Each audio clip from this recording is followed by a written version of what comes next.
10월 31일 해피 할로윈데이는 어떻게 보내셨나요? 매년 우리의 할로윈을 책임지는 다양한 주인공들의 이야기를 소개해 드리려고 합니다. 할로윈의 숨은 주인공, 그 세 번째 책입니다.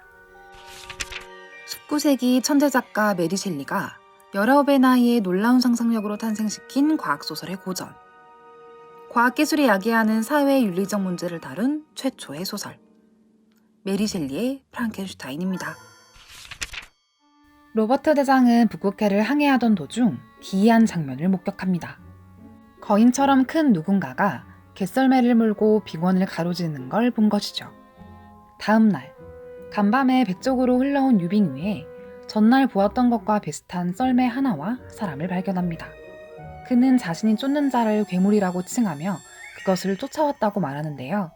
대장은 매일 밤낮으로 들은 그의 이야기를 가능한 한 있는 그대로 기록해두죠. 그 기록으로 이야기는 시작됩니다. 제네바 명문가 집안의 자제인 빅터 프랑켄슈타인.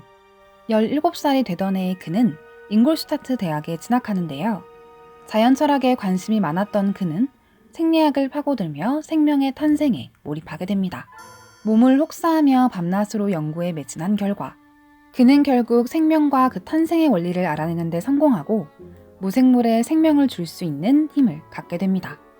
음산한 11월의 어느 밤, 그는 고된 노력의 결실과 마주하지만 피조물의 흉측한 외모에 두려움을 느끼고 도망쳐버리죠.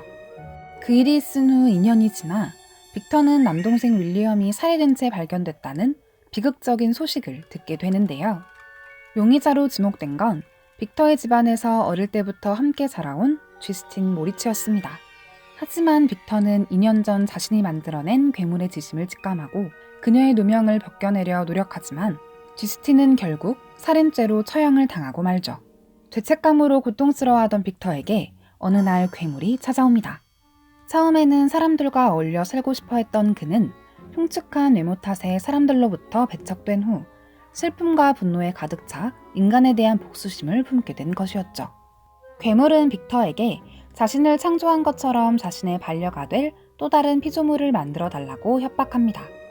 빅터는 가족들의 안위 때문에 어쩔 수 없이 괴물의 요구를 받아들이지만 또 다른 괴물을 탄생시킬 수 없었던 그는 작업 중이던 것을 파괴해버립니다. 이에 분노한 괴물은 빅터의 절친한 친구인 앙리 클레르발과 그의 아내가 된 엘리자베스를 살해하는데요. 빅터는 복수심에 괴물을 쫓다 지금의 북극해까지 이르게 된 것이었죠. 오랜 시간 동안 괴물을 쫓던 그는 점점 쇠약해져 결국 죽음을 맞이하고 마는데요. 괴물은 빅터의 죽음을 직접 확인하고 스스로를 화형에 처하겠다는 말을 남기며 어둠 속으로 사라집니다. 프랑켄슈타인 하면 무엇이 떠오르시나요? 거대한 두상에 툭 튀어나온 이마, 꿰맨 상처들로 가득한 얼굴, 관자놀이에 박힌 나사못. 그런데 사실 프랑켄슈타인은 괴물을 만들어낸 사람의 이름이고 괴물은 이름이 없죠.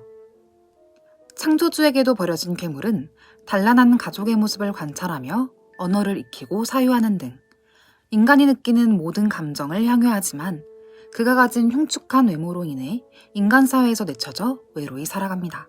자신과 닮은 존재와 더불어 단란하고 행복한 삶을 살고자 했던 괴물의 절규는 그가 저지르는 사력행위를 정당화하진 못하지만 적어도 창조주인 빅터를 희생자로만 볼 수는 없게 하는데요. 과학의 힘을 빌려 창조주를 사칭함으로써 위기를 자초한 빅터 프랑켄슈타인. 프랑켄슈타인이 괴물의 이름으로 불린 데는 그만한 이유가 있지 않을까요? 프랑켄슈타인이었습니다.